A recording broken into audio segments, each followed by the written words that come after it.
Omunyishenjera bwishaka municipality Honorable Gordon Alinda Cowboy ayanjwire enshonga z'akatare k'empunu kakabagaramu mwishenjero ngo mwitakere kwenda kuguzibwa harimwe ebyombeko bya government kandi ngo abakazi abarikurenga mu 200 nibaza kuburwa ekyo kukora.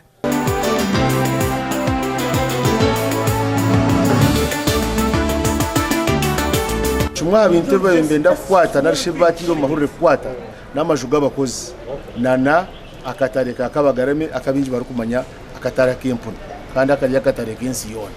So aho nho abantu bimukire bakagera ngo kituje kubasika kabagarame tojikwata ko nahabwe echo ahindu gambera nico kibirire ikintu cyamani tukagira ngo tukireta afro ya parliament. Ogu ashabere speaker ngo nibenda government etaho mu nshongezi eyamba abantu abarikwenda kwekarakasa kandi ngo nishaka municipality bagishashore sente ngo barondo mwanya go barateka makatara kandi abantu barikukoreraho buri zoba buri rwa mukaga n'abantu 15 abo n'abarikukoreraho kandi wabara abantu abarkwija kutungiraho services nabo n'abantu 10. So ruyare nakatare kahango nakaherezo buhereza bwinji abantu bagurizaho ibintu byinji abaruguze empunu abaruguza emboga enyanya obutunguru abaruguze enku kandi we Minister Mary Karoro Okurut nagira ngo abantu abarukorero mwanya go nibinji munonga abakazi ngo kandi binji babingwaho tibine hibarakorere. I am now committing government that we shall take up the matter.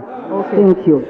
Speaker wishenjero ashabire ba court blockers okwemereza imirimo yabo mpaka Attorney General amazire kuzetegereza. Enyimaho ababaji b'empunu omukatare kakabagaremero haro district ya Bushenyi bakatanduka urutaro rwo kurwanirira obwaye bw'akatarako barukora urukiko rubahingwizo kwemereza abebembezi ba Bushenyi shaka municipality bwanyuma yo kurura ngo bari mu rukwe rwo kuguza akatarako okushashura amabanja agabaryo mu maraka. Waza kureba sente abantu zibakwihamu abo butunguru mbabureta abinyanya abaza dodo n'abandi bona bo kwakatanga buri mwanya muke kunka hatu kuzira na president nagumanya twenda kora a peaceful demonstration otshabira police orsa nacho nyendo kiriya yinga kandi bani watwebembera abamahurire bazeho na president akimanye ngomu omumwanya gwe modo village ye no busasi abo kwa president nashoma amahurire buri izobo ezishonga za Manfred kuzigeje zo kureba ukazi katangarizo abantu amahatu batandika Jose batandika kubireba twubugamba batushohoza chimuka twajangwe kinongo imo mushahori.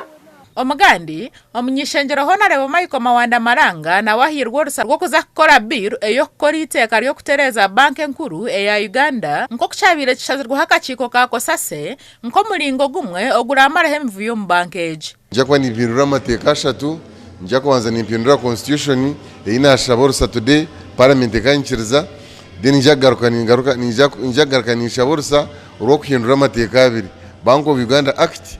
Gasha kwa Jime Muhumuza na Ben Muhozi.